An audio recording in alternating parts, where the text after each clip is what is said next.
আপনাদের নিশ্চয়ই স্মরণ আছে 2018 সালের 1 ডিসেম্বর তারিখে প্রকাশ্যে দিবালোকের ঠিক একই কায়দায় ফ্যাসিস্ট হাসিনা ও তার লালিত পুলিশ বাহিনীর প্রত্যক্ষ মদতে ও সহযোগিতায় সন্ত্রাসী সাতপন্থীরা ইজতেমা ময়দানের লোহার গেট ভেঙে ইজতেমা ময়দানে হামলা চালায়। হাজার হাজার ছাত্র শিক্ষক ও সাধারণ মুসল্লিদেরকে মারাত্মকভাবে আহত করে, একজনকে হত্যাও করা হয়, যা বিভিন্ন টেলিভিশন ও সোশ্যাল মিডিয়ায় লাইভ প্রচারিত হয়েছে। 2018 সালের এই হামলার বিচার তো দূরের কথা, কোনো তদন্ত এখন পর্যন্ত হয়নি। উভয় ঘটনা থেকে সুস্পষ্টভাবে প্রমাণিত হয় যে সাতপন্থীরা তাবলিগি নয়, বরং তারা উগ্রবাদী সন্ত্রাসী চরমপন্থী বাহিনী। তারা বিশ্ববাসীর নিকট বাংলাদেশকে একটি ব্যর্থ রাষ্ট্র হিসেবে উপস্থাপন করার হীন চেষ্টায় রত আছে। এই সকল সহিংস কার্যকলাপ শুধু ধর্মীয় পরিবেশকেই ক্ষতিগ্রস্ত করেনি, বরং সাধারণ মানুষের নিরাপত্তা ও শান্তি সহাবস্থানের উপর গুরুতর প্রভাব ফেলেছে। আমরা এই অবস্থায় কয়েকটা 4টা দাবি নিয়ে এসেছি, যে দাবিটা আমরা এখন আপনাদের সামনে পেশ করব।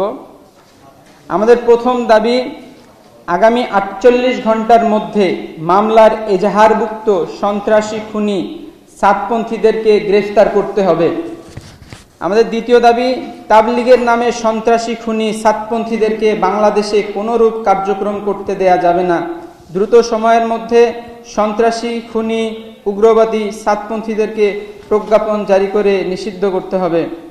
17 ডিসেম্বর 2024 দিবাগত রাতে সন্ত্রাসী খুনি সাতপন্থীদের কর্তৃক রাতের অন্ধকারে ঘুমন্ত নামাজরত মানুষের উপর একপক্ষীয় আক্রমণকে উভয় পক্ষের মারামারি হিসাবে প্রচার করা হতে সাংবাদিক সহ সরকারের সকল কর্মকর্তাকে বিরত থাকার আমরা আহ্বান জানাচ্ছি। 24-এর গণ অভ্যুত্থানের সৈনিক ও বৈষম্য বিরোধী ছাত্র আন্দোলনের সাথে সম্পৃক্ত সকলের জান মালের নিরাপত্তা নিশ্চিতের জন্য জোর দাবি জানাচ্ছি। আগামী 48 ঘন্টার মধ্যে খুনি সাতপন্থীদের গ্রেফতার না করা হলে ও অন্যান্য দাবি পূরণ না হলে সাধারণ শিক্ষার্থীরা পরবর্তীতে আলোচনা করে কঠোর পদক্ষেপ গ্রহণ করতে বাধ্য হবে। বছর শেষের খুশি নগদে হবে বেশি। নগদ পেমেন্টে নির্দিষ্ট ক্যাটাগরির কেনাকাটায় 300 টাকা পর্যন্ত ক্যাশব্যাক। আমরা বিগত সময়গুলোতে দেখেছি যে সাতপন্থীদের একজন মুরব্বী খ্যাত ডক্টর ইর্তেজা, আমরা বিভিন্ন সময় তাকে দেখেছি যে তিনি আওয়ামী লীগের বড় বড় এমপি, মন্ত্রী এবং ব্যবসায়ীদের সাথে লিহাজু করে চলে। এবং এই ডক্টর ইর্তেজা শুধু তাই নয়, খুনি হাসিনাকে নিয়ে কিন্তু সে একটা বই লিখেছে। এবং মুফতি ওয়াসিফ, জি বইটার নাম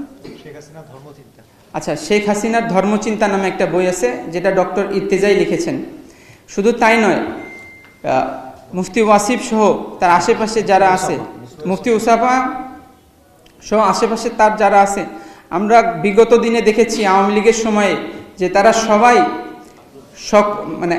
আওয়ামী লীগ সরকারের যে এমপি মন্ত্রীরা আছে তাদের সাথে লিহাজু করেই চলেছে, যার কারণে 2018 সালের মতো একটা ঘটনা যেখানে একজন ভাই শহীদ হয়েছেন, এই ঘটনার কিন্তু কোনো প্রকার তদন্ত এখন পর্যন্ত হয়নি, এমনকি তদন্ত কার্যক্রম শুরু পর্যন্ত হয়নি বলা যায়। এর থেকে আমরা বুঝতে পারি যে সাতপন্থীদের খুঁটির জোর দেশে আওয়ামী লীগই ছিল, কিন্তু এখন পর্যন্ত তারা কিভাবে বহাল তবিয়তে তাদের সকল কার্যক্রম চালিয়ে যাচ্ছে, এটা আমাদের মধ্যে একটা ভীতির সঞ্চার করে যে তাদের উপরে ভর করে নিশ্চয়ই আওয়ামী লীগের ফ্যাসিস্ট দালালরা আবার যেমন আনসার লীগ হয়ে আসছিল, ঠিক তেমনি হয়তোবা তারা নতুন করে সাদ লীগ হয়ে আসার চেষ্টা করতেছে।